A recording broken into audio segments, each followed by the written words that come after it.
Hi everybody, welcome to Control Alt and Compete, and today we're joined by Euan Jardine. Hi Euan, how are you, mate? I'm very good, thanks for having me on. I know I just asked you there, are you Euan or Euan Jardine, the councillor? But I'm both. I'm just Euan, plain old Euan, but obviously some people say councillor, so that is my role, is Councillor Euan Jardine, but I am Euan. yeah, overall. I've known you for a couple of years now. I think we met first at the Borders College, started our esports week, and right away I thought, you know, you had a grip of it then, and you were really quite excited about it. I think I've spoken to a lot of people over the years and they've been kind of like on the fence with it, but you're the first person that's like really got stuck into it. I'll come back to that. I want to find out like how you came to being a kind of councillor today. So tell me about young Euan then. Young Euan just loved using his imagination. You're not young still, right? Yeah, it's still young, yeah, still young. Well, a couple of years ago. So I grew up on a farm in the Midland where my dad was a shepherd. Yeah. You know, my mum worked at home, did housework, etc. That was her role. She loved it. Brought up loads of children, 9 of a family, 4 brothers, 4 sisters. And there was a lot of time on the farm. I just used my imagination, creativity. I love sport. I had a huge passion for sport, for basketball, for athletics, and that transitioned. I got to travel the world through that. So let me ask you about that. And I grew up in a small village myself, and it was like 12 people in the primary school. And I think when you think back to the 80s, you only kind of got, you're kind of like the mercy of your parents and whatever was in the village. How big was it like where you grew up? How many kids were you at school? Not many, about 600 in the school. Right. So you went then? Yeah. So, but I've been to primary schools. There was only about 9. Yeah. 9 there, and you didn't learn. Then I moved to another primary school with a wee bit more people in it. Then you learned the sport. Then you learned swear words. They taught you swear words. I thought, I'd never heard this word in my life. Yeah. But it just shows you, and I think that's rural education is great, and it's great being in those small classrooms. But you do actually get something different when you go to the bigger classrooms. You get more opportunity for sports, more opportunities for social parts of it. You couldn't even get a football team together at primary school. We basically had the primary 1 at the front of the class and primary 7 at the end. And to be honest with you, I feel like I still know half the people because you've known them for that long, the brothers and sisters. Yeah. And so, what kind of sports do you think did you get into then when you were younger? So football, I loved football, but then I fell in love with basketball. That became my passion, but also athletics. So track and field athletics, and then I became a mountain runner, cross-country runner, and that just took me... So where did you go mountain running then? Oh, mountain run from the year 2000. It was an accident, actually. I wasn't even meant to be doing it. That sounds pretty extreme, eh? Hill walking sounds extreme enough. But... Yeah. So it's basically, it's mountain run, but we call it hill walking here. They call it fell running in England. Right. But they call it mountain running abroad, so I think mountain running. Oh, so it's the same thing then? Yeah, I just think it. But you're running up bigger mountains, I guess that's why. But by accident, I was a runner in cross-country at school and doing loads of racing. I loved it, but then I fell out of it. Played football again, played basketball, come back into the running. And then in 2000, I remember just going, I'll go try a race. Because I was meant to do another race, a 10-mile one in Bonnyrigg. Then I got sick. 10-mile race? So. Yeah, and I was training for that and I got sick. Then I ended up doing this one called Chapel Gill. Right. I ended up finishing, I think it was 3rd. The guy said to me, you should go... try another race. So the next 2 weeks later, I thought, I did a race called Skrill in Dumfries. Right. Broke the junior record. I thought, nice. A week later, I got a call for the Scotland team. Like, would you fancy coming out Wales to Ireland? Did that, then transitioned, then got to go to Germany for the World Championships. Absolutely loved it. That'd be a big experience doing it. Was funny. The guy will never live it down, but there was a guy who went on to be an Olympian, and I beat him in the trial. So I was like, you know what, that's the end. I may have went the wrong way slightly, but the record books show I was first, but that's the sort of thing. You get to meet so many friends through there, and you create a culture, and it gives you that opportunity to travel the world for free with a team. So you've always seen the benefits of sport, haven't you? Then you've always seen you kind of grew up through that. Then and I saw that, and it built my confidence. I'm a short guy. I'm 5'1". You know, I'm awkward looking when I was younger. Maybe still awkward. I'm not much taller than you, man. Yeah, but there's always, when you walk in the room, you would know people. But for something about sport, it just gave me that confidence. It just gave me that ability to say, you know what, I can do something. And I think that instilled that. It gave me the chance to travel the world. And once you travel the world, you get to see things you wouldn't normally see. I'm from a very much working class background. So my dad was a shepherd, didn't earn much money. My mum, worked at home. I never went on holiday. So my first holiday really was going to Germany to run for Scotland. So that'd been a massive eye opener for you. Yeah. And it was, and you learn things. You learn to be independent, but at the same time, you learn to work as a team. And I just know the benefits of sport. I know what it can do. It can unlock many things. But it's not just the race. It's before the race. It's after the race. It's in between. It's a whole holistic approach. Yeah. And I was in my bed when I was running at my best levels. I was in my bed at 8 o'clock on a Saturday. All my friends, in my peak of my partying lifestyle, I'm sure it would have been, they were all out. But that confidence would have kept you being like that. My little girl, she does a cheerleading and she just won a massive award for being most dedicated.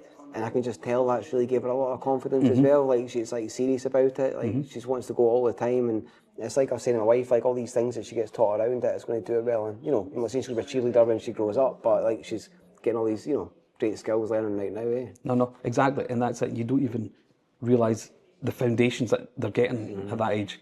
I can still remember things I was doing at 12, 13-year-olds at the athletics. And there was a gentleman, I think he was older than me when I was 23, 12, and he was warming up for the race an hour before. He had his vest on, his shorts on, his spikes on. I'm like, what are you doing? Oh, I've got the race. It was my first race. I'm like, calm down. Let's not get too excited. Get your clothes back on. Let's do a warm-up. Yeah. You've got an hour to go. But I learned that, you know, as a 12, 13-year-old, having to do that. So you don't forget those things. You don't forget how to warm up. But then you can take them into your career. You can take them into your... And know, right, that's what got the... And there's a set way of doing things. And I think we need to remember that. Sport teaches all those fundamentals. Yeah, absolutely. And gives them the confidence to connect other things. So I was having a look in as well, right? And you've got an absolutely great CV. So I need to ask you then, actor, still an actor. How did that come about? Some people could say politicians are all actors. That's maybe where it's come. But look at Arnie. Arnie done all right. No, exactly. And obviously Ronald Reagan was the president as well. But for me, acting was something I always wanted to do. I had my own little YouTube show. But it goes back to using your imagination. And I think that is the one thing I would say anyone to use your imagination. And don't be scared to use your imagination. I think we get put in a box, we get told, no, you can't say this, you can't do that. AI is going to crumble that more and more. Eh? It is, and that's why we need to be teaching it more and more in schools and in places. Say, look, let's be more imaginative. So one of my friends, Ross Hornby, he went off to acting school. We used to just talk about it all the time. He went off to acting school, but then he came back and said, let's do a short movie. So we moved to a movie called Small Town. I got the lead part in it, and that was a great experience. I did some stage work, created my own YouTube show, and I love it, and I miss that. But what that teaches you as well is confidence. Sometimes you have to think on the fly and say things. I remember though, shooting Small Town. It was quite funny. There was these people who were actors, and they had went through the acting school, and it was their line by line they needed to do it. Okay. So I thought, well, I'm just going to ad-lib this. I forget what my lines are. And I went, and I brought them, and I went, and I just remember the girl going, what are you doing? And I'm like, what do you mean? I got a frightened look. That's not what you do. And I went, but that's what I just think the character would do. Oh, yeah. But she was line by line. But then further on as we went on, we started... They probably wouldn't like you if they're sitting with the script. Yeah, they didn't. So what they would do, because I'm rubbish at remembering the lines. And then later on, but as it goes further on, we did start to stretch the script to naturally what it felt like. And I think that was good, and I think that's what we need to teach people. You don't always need to stick to the lines. Yeah. And it's the same when I'm in politics now. I first started reading speeches off the script, and I'm like, you know what? Now stand up and just talk. Where do you think that came from, you? Do you think it's something that we've inherited from previous generations? It's got to be by the book. Do you think that's what it is? Yeah, I think we're scared to be ourselves sometimes, and I don't know whether it's a Scottish trait or whether it's a trait somewhere. You do see a lot of Scottish people, to be fair. Maybe because as soon as you see a Scottish person on the telly, the first thing we say is, oh my God, listen. So even when we hear Scottish people on the TV, sometimes we're critical of our own. Yeah, it is. And I think we're scared to look in the mirror, and if, that's not me, or somebody will bring a camera and they'll go, I don't want to watch that back. I'll be, just watch it back. I don't know. So supposedly when you think back of it, I mean, how many inventions have Scottish people made? So obviously we've still got that in us to think outside the box and be creative. Yeah. But it is, and I always say we've created some more things than inventions. If it wasn't for Scotland, the world wouldn't be going in a lot of ways and factors, but we need to have that ambition, but we don't. And I think we're very self-deprecating, but I think it goes back to school, and you remember school, your friends, we would all wind each other up, we'd all take the mick out of each other, and I think it is kind of a stay in your box, stay in your lane. I think it is now, when new generations coming through, and I think online, people are starting to say things to each other, and they're probably absorbing more there, and they're learning, what that doesn't mean anything, but I will push through. And then they're seeing other people being successful, and I think, why can't I do that? But it all starts about believing in yourself, and I think we do not believe in ourselves enough.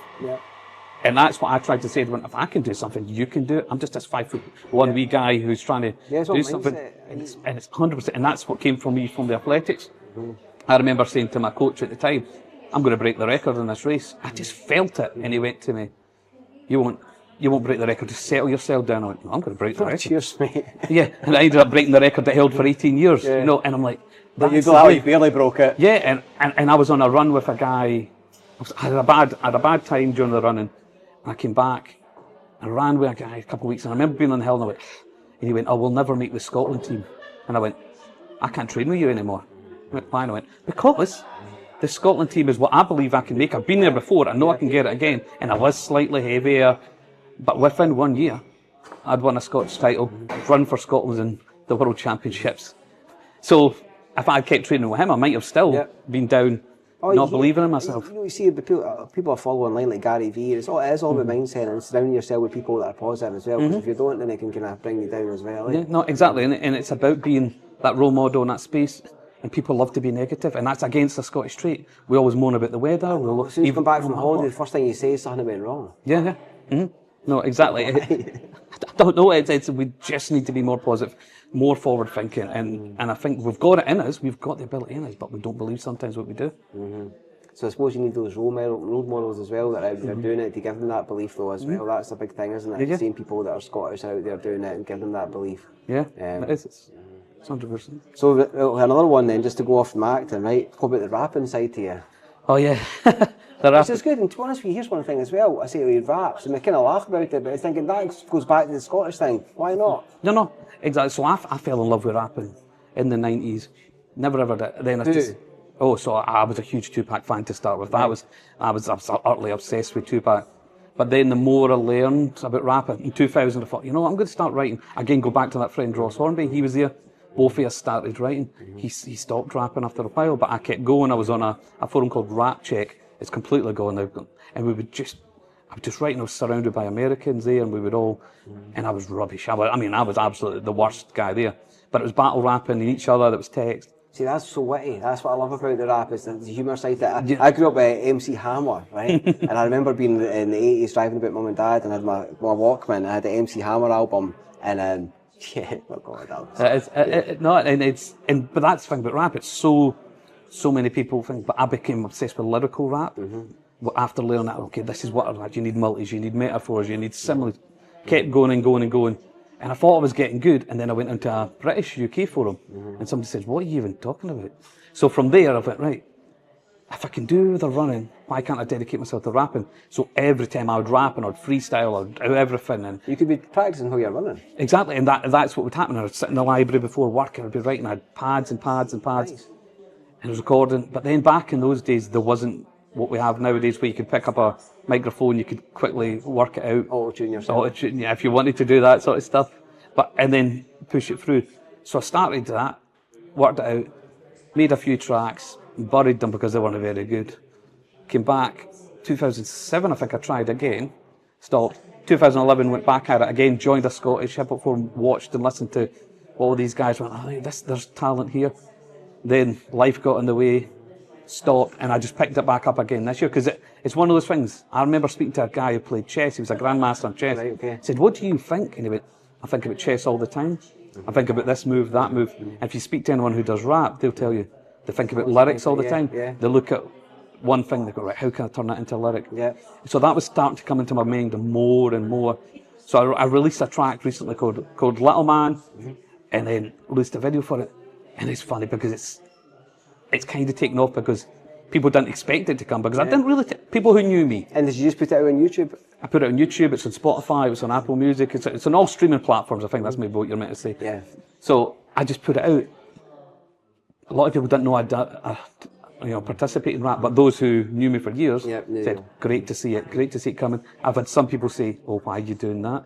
But today I was in Starbucks and a gentleman wrote Euan J, which is my rap name on the cup. Wow.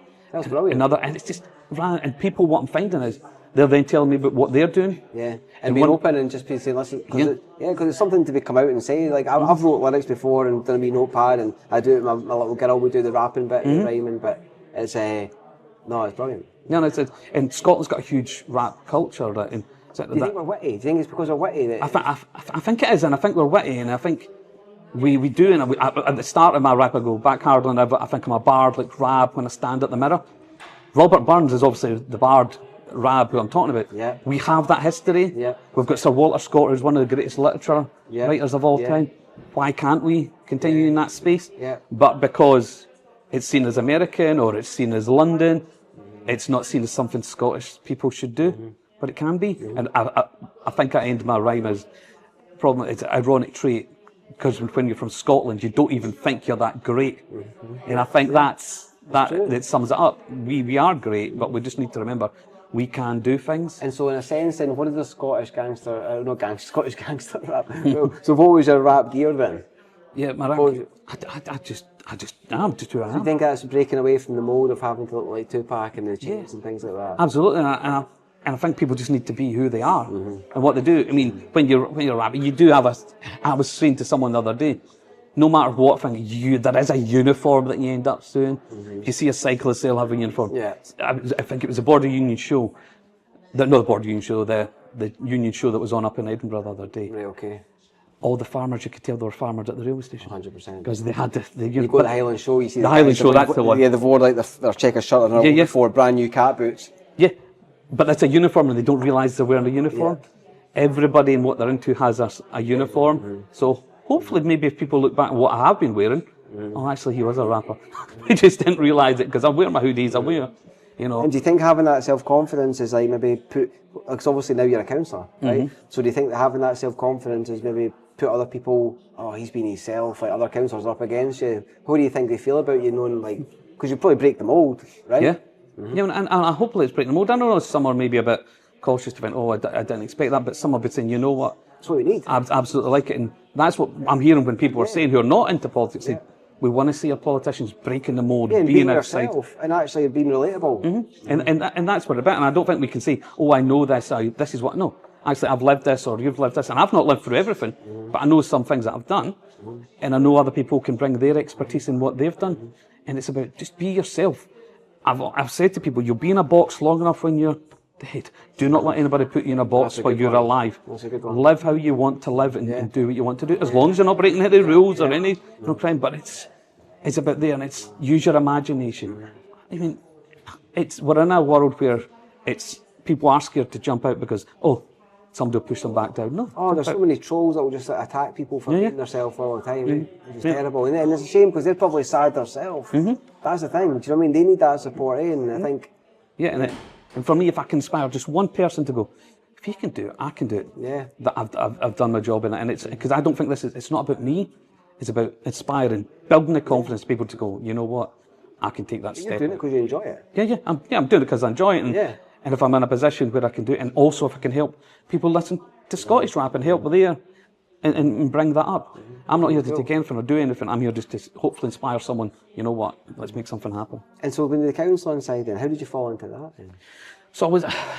Not saying you fell into it, but what was the inspiration to think, you know what, did you want to make a difference? And like, it was just, I guess it was not an accident. It was, when I was coming back from runs, I would be there and I'd be stretching and I'd be watching, you know, things on TV about politics. And I was like, oh, I kind of like that. And I kind of got into it. I remember chasing David Mundell, who's now an MP for 20 years, down the door. So let me help you, you know. So I was the best leaflet deliverer. And I can now see how he was so happy because I can see how much. And I just got involved. And then I actually was passionate about it. Then I stepped away from it for a while. My brother passed away and we used to have a bit of banter about politics quite often. My brother Malcolm, we would talk about it. Then when he passed away, I was like, I'm not really vibing with anybody on this. Took a step away. And then in 2017, or 2016, I got a call from John Greenwell, who one of the councillors now. He remembered the work I'd done, delivering. Went, look, do you want to stand in Gala? She was like, potentially just going to be a paper candidate. And I thought, you know what? I don't. So what's a paper candidate? Just a candidate there on the ballot, so you've got someone in. And I said, well, I don't think I am a paper candidate. I don't believe in being a paper candidate. So I gave want to aspire to be a paper candidate. Exactly. And I remember there was a lady who got me into politics, Alison Poulsen. She had told me that Galashiels are a black hole for Conservatives. You would never get in there. Nobody would ever get in there. And that always stuck with my mind. I thought, you know what? Why can't we turn this around? So I knocked about 3,000 doors. Wow. Spoke to as many people as I could, attended as many things, and got really understood what people's problems were.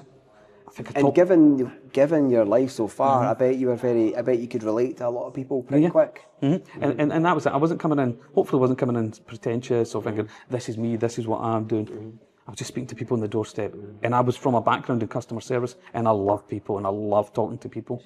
And then you learn as you were going on, okay, that person said, and it was a theme at every single door. I think I topped the ballot, got in, got into administration. I got the job for sport and culture, and that gave me an opportunity to work hard in that space. How can I help shape that? But also, how can I help shape the council in terms of gala and really get down and help people? I was working another job at the time, but I felt I couldn't do both. So I gave up the other job, lost quite a bit of money by doing that.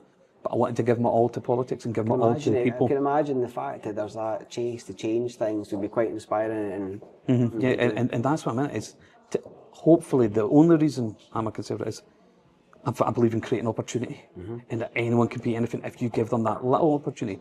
Just a little thread is all some people need, and that thread can turn into a huge rope that propels them up the mountain. So for me, it's about that. And then I became leader in 2022, and that's again another opportunity to go out and say, right, how can I shape the council, bring everyone together, but also how can I shape this nationally and help? And I don't want to put you to the spot, but how much of a challenge was that then? Like me going and saying I'm going to change the council? I mean, it's first day I stood up, I was quite clear. I said, there's 34 councillors here, every single one of you has a voice, and it's important to me that everyone is elected. So you may have not voted for me, you may have elected for someone else. So that person should have a voice. And that's helped work it. And it's working with the opposition, it's working with everyone saying, we're all in this together. I don't know everything, you don't know everything, but together we might know something. And it's working with people. And some people find that difficult to start with. But we're getting there. And so we had 3 years no votes in the budget, which was unheard of. We're working for communities. So what do you mean 3 years of no votes in the budget? So nobody voted on the budget. So when you put budget forward... And everybody worked together in collaboration across the council on it. And some of the toughest economic times we've faced, probably the toughest, it's easy to play politics in that space. But we're working together because saying is it's people before politics, and that's real key. We're local government. We're not Holyrood or Westminster, we're local government, and that's essential that we deliver for the local people. And we're on the coalface, so to speak, because we're there, we're seeing it. We're in Tesco, we're in, speaking to people in Asda or any other supermarket that's available. We're at all these places, we're at community events, we're at coffee mornings. And what do you think, what's the overwhelming thing that people want then? That's a big question, right? Yeah, but people want a chance, people want cleanliness. That seems to be the overriding thing. They want to see their town succeed. We've had over $1 billion investment locally in the south of Scotland. Wow. From inward investment over the past year. But the one thing I said when that presentation was going, but what people really want to see is they'll talk about an empty shop, Channel Street, because people will remember what there was and what there is now. Over. Yeah, exactly, and they remember what there was and what we've got now. So how do we bring this forward now and be forward thinking? And that's what I think people want, is innovation, forward thinking, and they want a space to create as well. A council should be the one who helps facilitate. We shouldn't be always the one who innovates, because nobody knows their communities better than those that are living in their communities, and that's a key point. And it's making sure that they work up. And I think there's layers to it. I think community councils aren't empowered enough. I think as a council we get stuck in the weeds sometimes rather than thinking more strategic, and then that means local, central government can look down on us and play as they want. So it's a conversation, but it's working together is what I think people want as well. And so this is obviously control and compete, right? Now I know that you have your fortnight, right? Which I love the fact we were talking one night, you were saying about playing Fortnite. Right, how did the gaming come about? When did you first start playing games? Oh, I played games years ago. I remember I was at Spectrum or something, and it was the joystick, and now my friends laugh because I have to have invented controllers because I was so used to playing with that. Then my brother, Malcolm, he was into gaming, he brought us a Master System. So that's right, way back then? Yeah, it's way back, it's way back, and you play that, and then we got the original PlayStation, but I was never really that into I was more into the sports. Well, sounds like it, yeah. If there was a sporting game, I'd play it, but you play games. I remember doing full seasons on basketball, but playing every single game for 40 minutes. And doing NBA Jam? NBA Jam, I played NBA Jam, loved that, and then you play NBA, 2K, it came out. So you had Who's your favourite basketball team then? Chicago Bulls. Right. And I chose him before when Jordan was first retired. You feel like you've got so to I was not a I was not a glory hunter at the time. My favourite player was B.J. Armstrong. So all my lottery numbers are still all players for the Bulls. That's brilliant. Yeah. If I was to play the lottery, so yeah, that was the gaming. But I stepped away from gaming for a little bit and didn't really get into it. And then I got the job in an office, and then I heard everybody was talking about games. I'm like, and a young guy came in, and he said to me, he was a professional gamer in a way for a team, and then he broke down in the interview. Well, this is what not broke down emotionally, but broke down what he does, because he said he had no skills, he left school with no confidence. So tell me about your gaming and how he did analysation. Yeah. He did, teamwork. They worked. I went, you've got a huge skill set.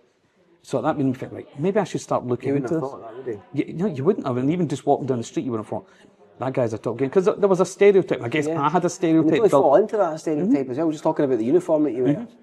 He does, and I think I potentially had a stereotype in my head as well around gaming. And then I went back on, and then I realised, the last time I played was when we were all sitting in a room together playing. You couldn't really have. Then the next one, friend says, "You got a headset?" I'm like, what do you mean a headset? And I was like, oh, I can speak to my friend. We can play the game together. Yeah. Not in the same house. I'm like, wow, this is a world that's opened up. So when was that then? When do you think back? Was that 2001 or something? No. This is me. This is me coming back into it. Was 2017, 2016, 2017. So it was Xbox Live and that had been quite... Yeah. So everybody was talking about the Xbox. I never had the Xbox. Yeah. They were all talking Call of Duty. I've never played Call of Duty. Yeah. I just started for Fortnite, and I remember some guys had come in and they stayed up all night playing this game, and I'm like, what's that? And it's a battle royale. I went, that sounds quite fun. So and then I downloaded it, and it was it's been you since. Yeah, that's been me since. I remember I downloaded and played it for 2 nights. Then I went to London, a trip to London, and I remember having withdrawal symptoms going, I missed that game. Yeah. So I downloaded it and I thought, yeah, that's the game for me. And my friends wind me up and think, but Fortnite, it's just the one. It's so bad. This is how bad I am for Fortnite. Go for it. As I was walking here today, I saw somebody walk past with an Epic Games coat. Yeah. And I was on a call and went, I'm going to have to call you back. And I ran back and I said to them, Epic Games, where did you get that jacket? Yeah. They went, I work for Epic Games. Yeah. And then he works for the finance in Switzerland. Brilliant. And we were just having a conversation, and his mum and dad were there. They were here on holiday. I'm from Galashiels. I went, we love Galashiels. I'm like, So for me, that was a connection. Fortnite is now connected with Galashiels. Yeah. I'm taking that, but that's how much I love Fortnite. Me and my friends would play it most nights, but it's a great social experience. Yeah. You get 2 or 3 hours, and we now play Octo games to end the night. We call it Squidders. But it's what's Octo games? Is that one? So it's like Squid Games. But Fortnite's completely changed now, right? The marketplace on it. It has. So Unreal Engine has just changed it in I what think we should make a game. Yeah, no, that's what I'm thinking. Again, that may make our council funds go up. We'll take other. Why not? You could actually put Galashiels in Fortnite. Mm-hmm. Why not? If even Roblox, that we've spoken with loads of people in the podcast have came on. We've had a guy from Epic Games who's came on before. When I very first started doing the esports, when we spoke to Epic Games, they put me out to a guy in North Carolina, and he says, I'm like, I'm coming to my shirt on, ready for the call. Suddenly there's this guy, Scottish guy, walking about. He goes, I'm just going to do a walk and talk with you. Is that okay? I'm like, yeah. The Scottish guy, head of esports and for Epic in North Carolina. We've got a big base out there, so Scots people all over the world again. It's again, so we're controlling spaces, but we never hear about this. Obviously, you've got Rockstar. We that's a huge one, but there's so much work going on in Scotland for esports, for gaming, across all sports sectors, across all sectors. But we don't shout about it. So there's people in Galashiels doing it as well. Have you not got some game studios down there? Yeah, so we've got. I think there are 1 or 2. I've not connected them, but I know we've also got the Inspire Learning. That's right. So this is where we're built out with the esports. So this is something I brought in quite after speaking to that young gentleman about his interview and what he's got. There is something, and when I'm looking at the Fortnite landscape, this is huge. So how do we engage with this young generation? So that's why I brought esports into the council, and it's been a hard sell. So the thing is, what I do want to do is, I know you're coming along to FACE and you're going to be doing it in the conference, right? So I don't want to, in a sense, take away what you'll be delivering on the day, right? But at the same time, you've got the right background now from what you've seen in sports, and so you can see exactly what's happening in esports. Yeah, and I can see it, and I can see the potential, and I can see the worldwide reach. I was just at the UCI conference in Copenhagen for a second. Esports was mentioned several times. Right, okay. So David Lapierre, who's the president of the UCI, he's the one. So what's UCI? Sorry. So Union Cycling Internationalist. Okay, I think that's exactly what it is, but it's the governing body for cycling. Okay, got you. Worldwide. And he's the one who's introducing esports at the Olympics. And we're talking about gamification, we're talking about using esports. Abu Dhabi have done it successfully with Swift.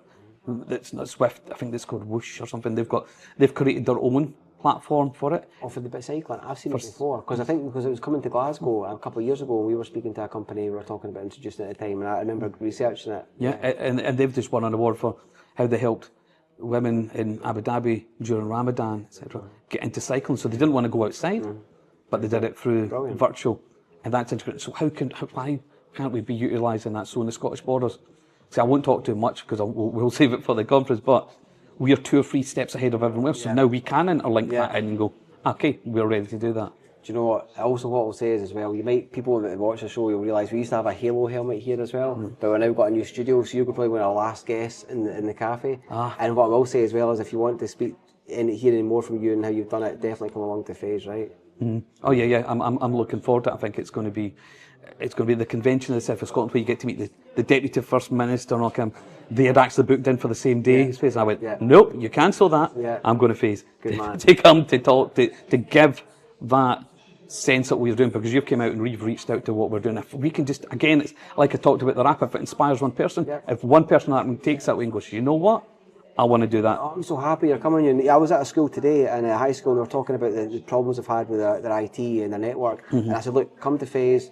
So you're going to get a lot of people asking you, you're right. Yeah. No, I'm ready. I'm ready to answer this question, because hopefully, like I say, we've jumped some hurdles that people don't need to jump, and they're cleared, and they'll move on. Just showing them the way. Listen, thank you very much for coming. I genuinely mean it. Cheers, No. Thank you so much. No, it's really been a pleasure. Thank you, man.